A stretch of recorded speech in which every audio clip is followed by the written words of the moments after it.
Hello everyone, welcome you all.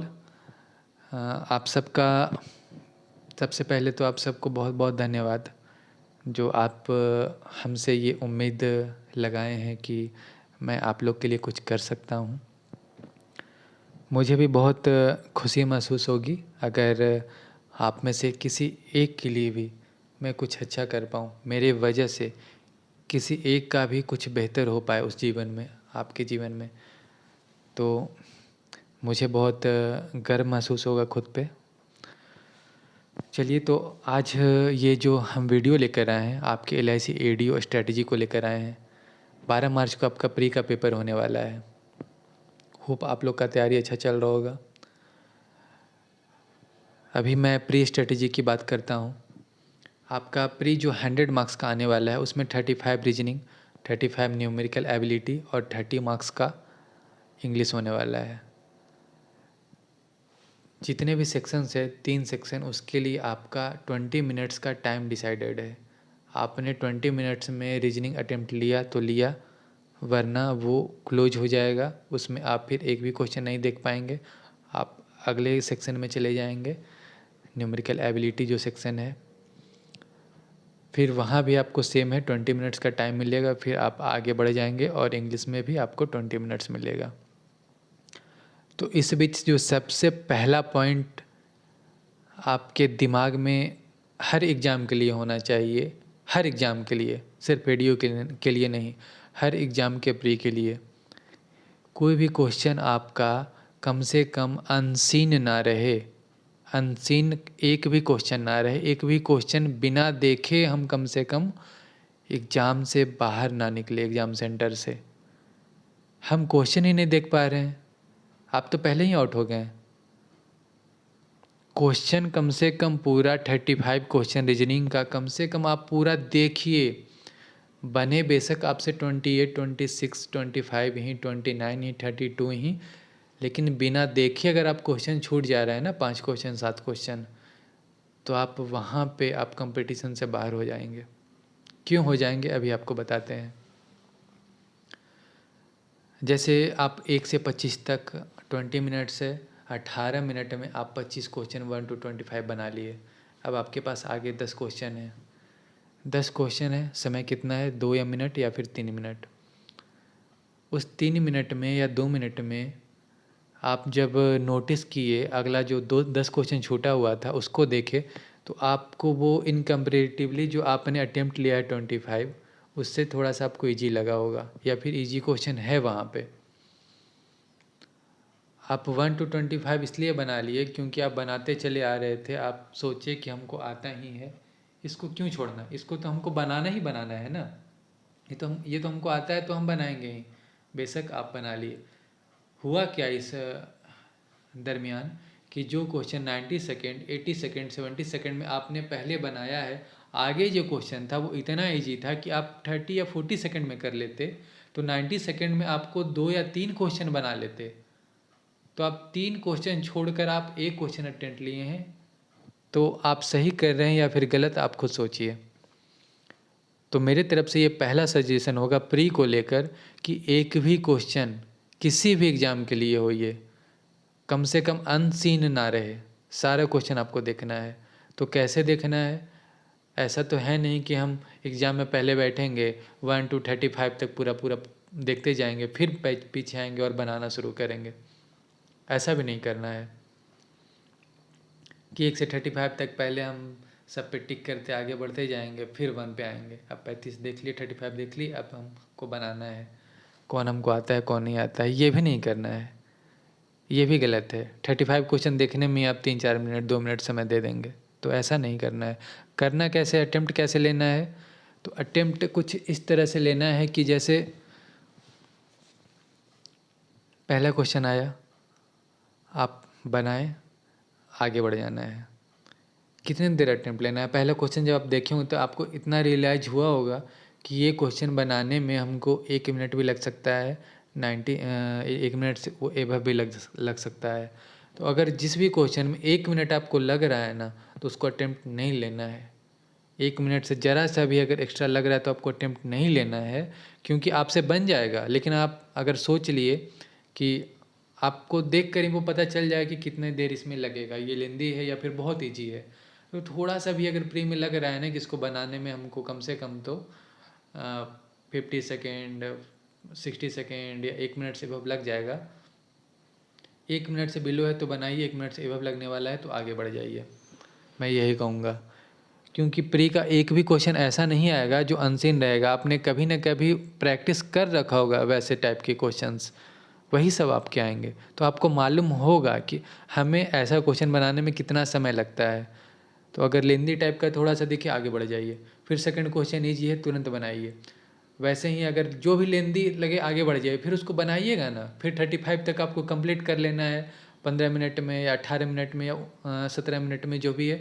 2-3 minute आप उस question को फिर दीजिए जिसको आप छोड़ के आगे बढ़े हैं। 2-3-4 क्वेश्चन छूटेगा आपका जो लेंदी टाइप का होगा।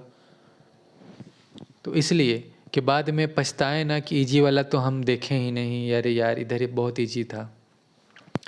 तो ये आपका स्ट्रैटेजी रहा पूरे प्री के लिए, किस तरह से क्वेश्चन आपको अटेम्प्ट लेना है। सेम आपका जब आप क्वांट में जाएंगे तो डीआई को लास्ट में अटेम्प्ट लीजिए, पहले जो भी वन लाइनर्स हैं उसको कंप्लीट कर लीजिए, डीआई को लास्ट में अटेम्प्ट लीजिए। और डीआई वैसे टफ रहेगा भी नहीं, ईजी आपका आने वाला है। डीआई तो बन जाएगा। अगर आपके पास 10 मिनट भी समय है तो 10 मिनट में आप 3-3 डीआई बना सकते हैं। 2 डीआई तो बहुत इजीली बना सकते हैं। 4 मिनट डीआई बनाने में लगेगा आपको, सॉल्व करने में, और 1-2 मिनट में आप टिक कर लेंगे। मतलब 5 मिनट में एक डीआई तो बन ही जाएगा। तो डीआई को लास्ट में अटेम्प्ट लीजिए। दूसरा कि अगर कोई नया डीआई आ रहा है जिसको आपने कभी उस कॉन्सेप्ट का प्रैक्टिस नहीं किया है, वैसे प्री में ऐसा नहीं आएगा, मेंस में आ सकता है, प्री में नहीं आएगा। प्री में ईजी रहेगा। जिनका भी थोड़ा तैयारी होगा उनके लिए डीआई नया नहीं लगेगा प्री में। और जिनका तैयारी कम है, थोड़ा हो सकता है उनको ऐसा फील हो, तो उनके लिए एक यही सलाह रहेगा कि डीआई लास्ट में अटेम्प्ट तो सबको लेना ही है। पहले वन लाइनर सॉल्व कीजिए, और जिनके पास टाइम कम बचा है, दो डीआई बचा है, तो आप उस डीआई को प्रीफर कीजिए जिस डीआई का कॉन्सेप्ट आपको क्लियर हो, वैसा आपने प्रैक्टिस कर रखा हो। नया डीआई को प्रैक्टिस अटेम्प्ट बाद में लेना है। और जो आपका इंग्लिश का पेपर है ना, इंग्लिश का पेपर बहुत इजी आने वाला है, क्योंकि एलआईसी का English in comparative bank exams थोड़ा सा इजी रहता है। तो इंग्लिश जिनका वीक भी है वो भी क्वालिफाई कर जाएंगे। बस आप अटेम्प्ट लीजिए, और इंग्लिश में आप फुल अटेम्प्ट लीजिए। और ज़्यादा नॉर्मलाइजेशन इफ़ेक्ट, फलाना ढेकाना जो भी चल रहा हो इंटरनेट पे, उसको भूल जाइए। देखिए, नॉर्मलाइजेशन का इफ़ेक्ट रा स्कोर पे होता है। नॉर्मलाइजेशन जो डिसाइड होता है आपके रॉ स्कोर पे होता है। और रॉ स्कोर इफेक्ट कब करता है? जब आपका क्वेश्चन में निगेटिव मार्किंग हो, तब ना आपका रॉ स्कोर इफेक्ट अफेक्ट करेगा। जब निगेटिव मार्किंग है ही नहीं तो आपका रॉ स्कोर पे क्या फ़र्क पड़ेगा? नॉर्मलाइजेशन रॉ स्कोर पे होता है। और नंबर ऑफ शिफ्ट पे, नॉर्मलाइजेशन का आप जब फॉर्मूला देखेंगे तो रॉ स्कोर और नंबर ऑफ शिफ्ट्स, इस पे डिपेंड करता है कितने नंबर ऑफ शिफ्ट में कैसा क्वेश्चन है, और रा स्कोर आपका कितना आया है। तो पता नहीं कौन ये फलाना ढेकाना ये सब खबर फैला रहे हैं, नॉर्मलाइजेशन इफेक्ट, नॉर्मलाइजेशन इफेक्ट। अरे भाई साहब, रा स्कोर मेरा जब चेंज ही नहीं होगा तो फिर नॉर्मलाइजेशन में हमको क्या दिक्कत होगा? तो बिल्कुल आप लोग अटेम्प्ट लीजिए, फुल अटेम्प्ट लीजिए। दूसरा आ गया मेंस का पेपर। मेंस में भी आपका सेम है, रीजनिंग, क्वांट और GK, current affair, English, insurance awareness. Reasoning quant के लिए तो आपको मैंने बता दिया, जैसा प्री है उससे थोड़ा सा ऊपर मेंस रहेगा। उसका तैयारी आप लोग का चल ही रहा है, रीजनिंग का, क्वांट का, इंग्लिश का। इंग्लिश मेंस में इजी नहीं रहेगा, जैसा प्री वैसा मेंस। इंग्लिश दोनों में आपका सेम लेवल इजी ही रहेगा। बात करते हैं जीके का, जनरल नॉलेज का। जनरल नॉलेज से ज़्यादा क्वेश्चन नहीं रहेगा, रहेगा भी तो बहुत नॉर्मल रहेगा। वो जनरल नॉलेज हर कोई जानता है, और बहुत कम रहेगा, बहुत कम मार्किंग का रहेगा, कुछ खास नहीं रहेगा जनरल नॉलेज। करंट अफेयर पे फोकस करना है, जनरल नॉलेज पे फोकस नहीं करना है। जो पढ़ रखा है वही सफिशिएंट है आपके लिए, नहीं पढ़ रखे हैं कोई बात नहीं। करंट अफेयर पे फोकस कीजिए, ये काम देगा। करंट अफेयर आपको कितने दिनों का पढ़ना है ये तय करना है। आपका नोटिफिकेशन फरवरी में आया है। तो जब नोटिफिकेशन आती है उसके बाद क्वेश्चन सेट होता है। पेपर आपका प्री का होने वाला है मार्च में, उसके बाद आपका होगा मेंस और लेट से अप्रैल में या शायद मई में। मेंस का डेट श्योर नहीं है, जो भी हो डेट, लेकिन कम से कम आप फरवरी तक मिनिमम आपको कंप्लीट करना है करंट अफेयर, और पिछले 4 मंथ का कंप्लीट करना है। पिछले 4 मंथ का करंट अफेयर कंप्लीट करना है, मतलब नवंबर, दिसंबर, जनवरी और फरवरी, ये 4 मंथ को आपको कंप्लीट करके जाना है। और इंश्योरेंस अवेयरनेस जिनका तैयारी नहीं होगा ना, वो बिल्कुल भी टेंशन नहीं लें, लोड नहीं लें, क्योंकि मेरे टाइम में भी जब हम प्री दिए थे तो उस वक्त हम इंश्योरेंस अवेयरनेस का आई भी नहीं जानते थे। और जब मेंस दिए तो सबसे अच्छा मेरा जो पार्ट था जिसमें मैंने स्कोर किया वो इंश्योरेंस अवेयरनेस था। और यहीं पे आप लीड ले सकते हैं औरों से। जो भी बैंकिंग के प्रिपरेशन में लगे हैं पहले से, आप उनको यहाँ पे मात दे सकते हैं। पहले तो वैसे ही बहुत डिमोटिवेट रहते हैं जो भी बैंकिंग के स्टूडेंट्स हैं जॉब प्रोफाइल को लेकर, तो यहाँ पे आप उनसे लीड लीजिए। और जिनको भी लगता है कि उनके लिए जॉब कंपलसरी है तो आगे आइए और इंश्योरेंस अवेयरनेस को ज़्यादा से ज़्यादा पढ़िए। पढ़ना कहाँ से है? टेक्स्ट बुक, अड्डा 247, ग्रेड अप, इसका मटेरियल आप यूज किए, मॉक टेस्ट लगाइए। अभी बिल्कुल भी नया क्वेश्चन का तैयारी नहीं करना है, अभी DI पजल ये सब का तैयारी नहीं करना है, अभी बस मॉक टेस्ट लगाइए। आप मॉक टेस्ट से ही आपका तैयारी हो जाएगा, चाहे DI हो या फिर पजल हो। पर डे एक मॉक टेस्ट लगाइए, पर डे एक लगाइए। उसका जो भी क्वेश्चन आप गलत करते हैं उसको आप एनालाइज कीजिए और अपने गलती का सुधार कीजिए, और स्पीड भी चेक कीजिए। जो स्ट्रैटेजी हम बताए उस स्ट्रैटेजी को अप्लाई कीजिए अपने मॉक में। जो 20 मिनट्स टाइमिंग में बताया कि 35 क्वेश्चन आपको एटलीस्ट देखना है, छूट ना जाए, कहीं भी ना देखे, और मैक्सिमम अटेम्प्ट कैसे लेना है। अगर हार्ड लगे तो आगे बढ़ जाइए, फिर पीछे आकर बनाइएगा ना। 15 मिनट में 35 तक आप अटेम्प्ट ले लीजिए, फिर से छूटे हुए क्वेश्चन पे आइए। अब जो इंश्योरेंस अवेयरनेस के लिए बात कर रहे हैं हम स्पेशली, तो टेक्स्ट बुक, अड्डा 247, ग्रेड अप, ये सब बहुत सारे जो हैं ऐप हैं जो आपको इंश्योरेंस अवेयरनेस के लिए मॉक लगवा रहे हैं। तो आप इनका इंडिपेंडेंट मॉक लगाते रहिए, और इंटरनेट से आप गूगल पे सर्च कीजिए थोड़ा, जो भी आपको मिल रहा हो कंटेंट उसको पढ़िए।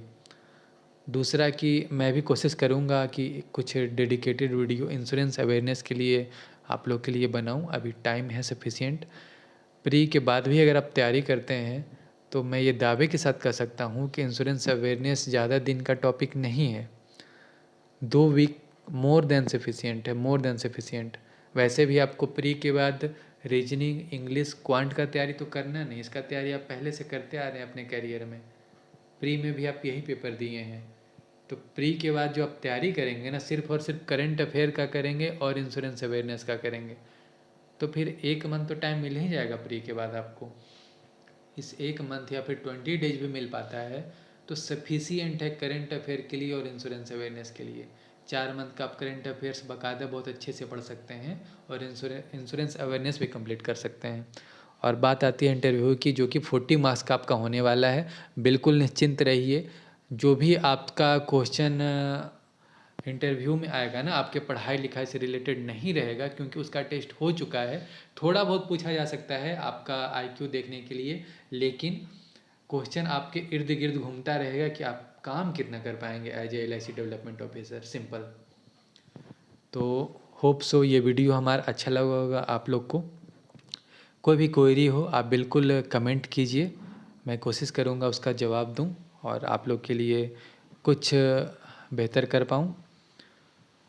So thank you. बहुत जल्द ही हम लोग मिलते हैं फिर से नेक्स्ट वीडियो में, और आप लोग तैयारी करते रहिए। कभी भी कोई दिक्कत हो तो हमारा पर्सनल मेल ID भी दिया हुआ है, आप वहाँ हमें मेल कर सकते हैं अगर कुछ पर्सनल बातें हो तो। वैसे आप कमेंट बॉक्स में कमेंट कीजिए, हमें ज़्यादा अच्छा लगेगा।